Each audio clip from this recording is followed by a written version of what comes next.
there. For today's wellness and self-care video, I wanted to talk about the importance of practicing vulnerability. This is a topic that I am actively working on, to be completely frank. It's very easy for me to have like a protective layer, a facade. If someone says to me, "Hey, how are you doing?"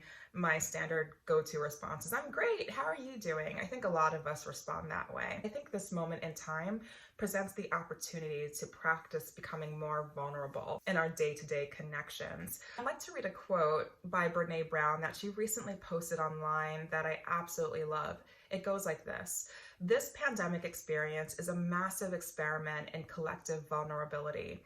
We can be our worst selves when we're afraid, or our very best, bravest selves." In the context of fear and vulnerability, there is often very little in between, because when we are uncertain and afraid, our default is self-protection. We don't have to be scary when we're scared. Let's choose awkward, brave, and kind.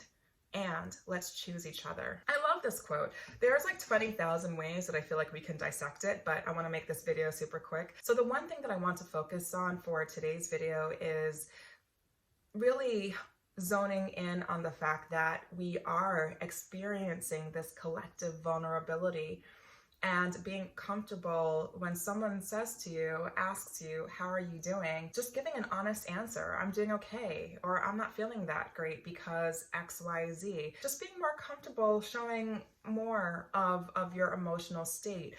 This is a time to do that, I think. And even beyond this time, it's a great way to, of course, build relationships, but the person who you're talking to can benefit from what you're saying, because from their perspective, it helps with not feeling alone, given the vast emotional state experiences that we're all going through. In this time of physical and social distancing, it helps for the person who you're talking to not feel alone. So I'm happy to start off a conversation when someone says, "How are you doing?" You know what? "I'm not feeling that great because XYZ. I don't give like a whole emotional dissertation, but it's good. And when I hear the person respond in the same way or in a similar fashion, and they say, "Yeah, I'm feeling XYZ way," because it creates that shared moment, that connection, that bond, and it helps with not feeling as isolated as maybe you felt a moment ago.